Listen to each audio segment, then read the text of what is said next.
दोस्तों, क्या आप जानते हैं समंदर का राजा किसे माना जाता है? और क्या आप जानना चाहोगे कि समंदर में वो कौन सा जीव है जो समंदर के राजा को भी मात देने में सक्षम है? शार्क एक ऐसा जीव जिसे समंदर की दुनिया का बेताज बादशाह माना जाता है। अपने खूंखार स्वभाव और विशालकाय बॉडी की वजह से शार्क को बहुत ही खतरनाक मछली माना जाता है। आज की इस वीडियो को पूरा देखिएगा, क्योंकि शार्क और डॉल्फिन के बारे में जो हम आपको बताने जा रहे हैं वो शायद आपको किसी वीडियो में न मिले, क्योंकि इस वीडियो को अर्थ एडवेंचर की टीम ने काफी रिसर्च के बाद तैयार किया है। दोस्तों, समंदर का कोई भी जीव शार्क से टकराने की हिम्मत नहीं कर सकता। शार्क के दांत इतने नुकीले और मजबूत होते हैं कि इंसान तो दूर, वो लोहे की चादर को भी काट सकती है। शार्क की ताकत और दहशत को आपने कई हॉलीवुड फिल्मों में जरूर देखा होगा। इंसान और छोटी बड़ी मछलियां तो दूर, एक बड़ी शार्क मछली हाथी जैसे विशालकाय जानवर को भी अपना शिकार बनाने की क्षमता रखती है। लेकिन दोस्तों, आपको ये जानकर हैरानी होगी कि समंदर की एक और मछली डॉल्फिन, जो कि शार्क के मुकाबले बेहद छोटी और मासूम होती है, फिर भी शार्क की पकड़ और रफ्तार को मात देती नजर आती है। समंदर की दुनिया में डॉल्फिन सबसे जीनियस मछली मानी जाती है, और यही वजह है कि डॉल्फिन अपने तेज दिमाग और चालाकी की मदद से शार्क मछली को अपने इर्द गिर्द घुमाती रहती है। रफ्तार के मामले में भी डॉल्फिन शार्क से कहीं आगे है। दोस्तों, इसके आगे हम जो कहने वाले हैं वो सुनकर शायद आपको यकीन ना हो, लेकिन ये हकीकत है कि समंदर की रानी शार्क डॉल्फिन से बहुत ही ज्यादा डरती है, और इसकी वजह हम इस वीडियो में जानेंगे। दोस्तों, शार्क और डॉल्फिन की लंबाई और बॉडी देखकर आप सोच रहे होंगे कि शार्क के लिए डॉल्फिन का शिकार करना तो चुटकियों का खेल है, लेकिन हकीकत इसके जस्ट उल्टी है। दोस्तों, जिस तरह के इंसान छोटे छोटे जहरीले कीड़े मकोड़ों से डरता है, ठीक उसी तरह समंदर की रानी शार्क भी छोटी और मासूम डॉल्फिन मछली से डरती है। डॉल्फिन की फुर्ती और लचीलापन। दोस्तों, जिस तरह एक जिम्नास्टिक की बॉडी आम इंसान की तुलना में बेहद ही लचीली होती है, ठीक उसी तरह डॉल्फिन की मांसपेशियां बेहद ही लचीली होती हैं। शार्क के मुकाबले डॉल्फिन की हड्डियां भी बेहद लचीली होती है। इसीलिए एक डॉल्फिन मछली पानी में पूरी रफ्तार से तैरते हुए भी अपनी दिशा बदलने में सक्षम होती है। कुदरत ने डॉल्फिन की बॉडी को कुछ इस तरह सेव किया है कि डॉल्फिन पानी में तेजी से ऊपर से नीचे और नीचे से ऊपर जा सकती है। दोस्तों, अगर आपने कभी गौर किया हो तो शार्क की पूंछ वर्टिकल शेप में होती है, जिससे शार्क मछली बाएं से दाएं और फिर दाएं से बाएं बड़ी आसानी से मुड़ जाती है। लेकिन शार्क को तुरंत पानी में ऊपर से नीचे आना हो या फिर नीचे से ऊपर जाना हो तो उसे बहुत बड़े स्पेस की जरूरत होती है। मतलब शार्क मछली आसानी से ऊपर से नीचे या फिर नीचे से ऊपर नहीं जा सकती। इसलिए आपने शार्क को फिल्मों या फिर समंदर में अक्सर एक सीधी लाइन में चलते हुए देखा होगा। वहीं दूसरी तरफ एक डॉल्फिन मछली एक वर्टिकल लाइन में नीचे से ऊपर और उसी लाइन में ऊपर से नीचे आ सकती है। वहीं दूसरी तरफ डॉल्फिन की पूंछ हॉरिजॉन्टल शेप में होती है। इसीलिए डॉल्फिन मात्र कुछ ही माइक्रो सेकंड में अपनी दिशा किसी भी तरफ मोड़ सकती है और पानी के ऊपर कई फीट की ऊंचाई तक छलांग लगा सकती है। दोस्तों, एक डॉल्फिन मछली न केवल पानी के ऊपर छलांग लगा सकती है, बल्कि छलांग लगाते समय हवा में कई तरह के करतब भी दिखाती है। वो अपनी बॉडी को हवा में कई तरह से घुमा सकती है, जबकि एक शार्क मछली के लिए ऐसा कर पाना नामुमकिन है। दोस्तों, जब कभी भी शार्क और डॉल्फिन का आमना सामना होता है तो डॉल्फिन मछली अपने रफ्तार से शार्क को नाकों तले चने चबाने पर मजबूर कर देती है और अपनी तेज रफ्तार से शार्क के नीचे पहुंच जाती है, और फिर उसी रफ्तार से ऊपर आकर शार्क के पेट पर जोरदार टक्कर मार देती है, जिससे शार्क को बहुत तेज दर्द होता है। दोस्तों, अब आप सोच रहे होंगे कि भला एक छोटी सी मछली की टक्कर से शार्क को क्या फर्क पड़ता होगा। दोस्तों, आप इसका अंदाजा इसी बात से लगा सकते हैं कि एक डॉल्फिन मछली पानी के ऊपर 15 से 16 फीट की ऊंचाई तक छलांग लगा सकती है। इसलिए डॉल्फिन की टक्कर बहुत दमदार होती है, और डॉल्फिन ऐसा एक के बाद एक कई बार करती है, जिससे आखिर में शार्क मछली डॉल्फिन से डर कर भाग जाती है।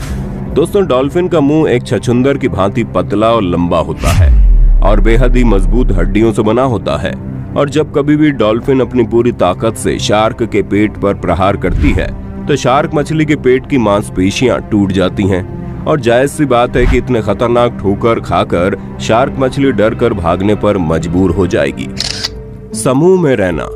डॉल्फिन मछली अपने पूरे परिवार के साथ समूह में रहना पसंद करती है, जबकि शार्क मछली अकेले रहना पसंद करती है। और जब कभी भी शार्क का आमना सामना डॉल्फिन से होता है तो एक साथ कई सारी डॉल्फिन मछलियां शार्क पर टूट पड़ती हैं और कई बार बहुत सारी डॉल्फिन मछलियां मिलकर शार्क की जान भी ले लेती हैं। शार्क मछली डॉल्फिन मछली के अंडे और बच्चों को खा लेती है, इसलिए डॉल्फिन हमेशा से शार्क को अपना दुश्मन मानती है और जब कभी भी उन्हें शार्क दिखाई देती है वो शार्क पर टूट पड़ती है। दोस्तों, आप सब जानते ही हैं कि संगठन में ताकत होती है और इसलिए जब भी शार्क मछली डॉल्फिन पर हमला करती है तो बहुत सारी डॉल्फिन मछलियां संगठित हो जाती हैं और फिर शार्क की ऐसी बैंड बजाती हैं कि मजबूरन शार्क को वहां से अपनी जान बचाकर भागना ही पड़ता है। समंदर में शार्क के आकार का एक और जीव पाया जाता है जिसका नाम किलर व्हेल है और किलर व्हेल भी डॉल्फिन प्रजाति की एक जीव है।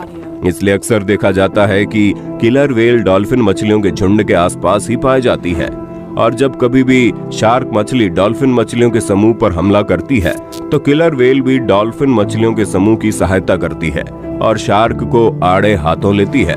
किलर व्हेल का शरीर शार्क से बड़ा और भारी होता है। जीनियस मछली। दोस्तों, जिस तरह जंगल का राजा शेर को माना जाता है उसी तरह समंदर की दुनिया में शार्क का पत्ता एक तरफ चलता है, लेकिन डॉल्फिन को समुद्री दुनिया का सबसे होशियार और समझदार जीव माना जाता है। डॉल्फिन मछली को इंसानों का सबसे करीबी मित्र माना जाता है और इसलिए कई बार डॉल्फिन ने समुद्र के अंदर इंसानों की जान भी बचाई है। डॉल्फिन सोनार जैसी एक खास तरह की तरंगे छोड़ती है जिससे वो अपने दुश्मन की आकृति और तादाद के बारे में ठीक ठाक आकलन कर लेती है और अपने समूह को बुला लेती है। डॉल्फिन की रफ्तार भी शार्क से कहीं ज्यादा होती है, इसलिए अगर शार्क का हमला नाकामयाब रहा तो फिर डॉल्फिन शार्क के हाथ नहीं आती। दोस्तों, समूह में रहना डॉल्फिन की सबसे बड़ी ताकत है। अपने रफ्तार और चालाकी से डॉल्फिन शार्क को पछाड़ने में कामयाब हो जाती है। जबड़े की ताकत। शार्क के जबड़े में 4000 दांत होते हैं और शार्क का बाइट फोर्स 4000 PSI होता है। अगर आप समझते हैं एक शेर के जबड़े से छूट पाना किसी के लिए भी लगभग नामुमकिन है, तो हम आपको बता दें शार्क का जबड़ा शेर के जबड़े से 4 गुना ज्यादा ताकतवर होता है। वहीं दूसरी तरफ डॉल्फिन के मुंह में 80 से 100 दांत होते हैं और आपको ये जानकर हैरानी होगी कि डॉल्फिन के जबड़े का बाइट फोर्स भी लगभग 4000 PSI होता है। बड़े जबड़े और नुकीले दांतों की वजह से शार्क ज्यादा खतरनाक होती है, लेकिन डॉल्फिन का जबड़ा भी शार्क जैसा मजबूत होता है और यही वजह है कि डॉल्फिन शार्क से टक्कर ले लेती है।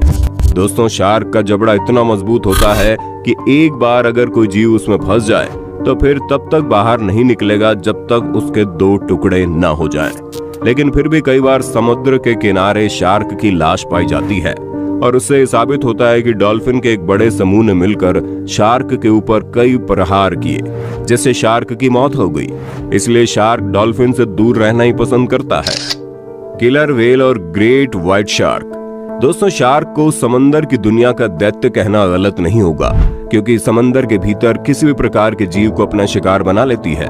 यहाँ तक कि समंदर के ऊपर उड़ने वाले परिंदों को भी ग्रेट व्हाइट शार्क अपने जबड़े में कैद कर लेती है। वहीं दूसरी तरफ डॉल्फिन प्रजाति के सबसे बड़े जीव किलर व्हेल थोड़े शांत स्वभाव के पाए जाते हैं, लेकिन आकार और वजन में किलर व्हेल शार्क से भी बड़े और खतरनाक भारी होते हैं। लेकिन दोस्तों, आप भली भांति जानते हैं कि जंगल में शेर से भी बड़े बड़े कई जानवर रहते हैं, लेकिन जंगल का राजा शेर को ही माना जाता है। ठीक उसी तरह ये खिताब ग्रेट व्हाइट शार्क ने अपने नाम कर रखा है। लेकिन अगर कभी किलर व्हेल और ग्रेट व्हाइट शार्क की फाइट होती है तो हर पहलू में किलर व्हेल आगे दिखाई देती है। किलर व्हेल की सबसे बड़ी ताकत यह है कि वो पानी के अंदर किसी भी प्रकार के एटमॉस्फेयर में रह सकती है, जबकि ग्रेट व्हाइट शार्क कुछ स्पेसिफिक जगह पर ही पाई जाती है। दोस्तों, अक्सर किलर व्हेल पानी के बाहर जाकर भी अपने शिकार पर अटैक कर देती है। दोस्तों, हम आपको बता दें कि हर कंडीशन में किलर व्हेल व्हाइट शार्क पर भारी पड़ेगी, लेकिन सिर्फ एक कंडीशन में व्हाइट शार्क किलर व्हेल को अपना शिकार बना सकती है। अगर किसी तरह killer whale great white shark के जबड़े में आ जाए तो फिर उसका मरना तय है। लेकिन किलर व्हेल की चालाकी और रफ्तार की वजह से वो कभी भी व्हाइट शार्क के जबड़े में नहीं आती। सन 1998 में दक्षिण अफ्रीका के एक बीच पर ग्रेट व्हाइट शार्क मरी हुई हालत में पाई गई थी। इसकी लंबाई करीब 15 फीट थी। बाद में बहुत सारे साइंटिस्ट ने रिसर्च करके पता लगाया कि समंदर के अंदर इस मरी हुई ग्रेट व्हाइट शार्क और किलर व्हेल के बीच फाइट हुई होगी और डॉल्फिन व किलर व्हेल ने मिलकर शार्क के लीवर पर कई प्रहार किए, जिससे उसकी मौत हो गई। दोस्तों, इतना कुछ जानने के बाद हम अंत में कह सकते हैं कि शार्क डॉल्फिन समूह से न भिड़े तो ही अच्छा है, वरना फाइट उसकी जान पर भारी पड़ सकती है।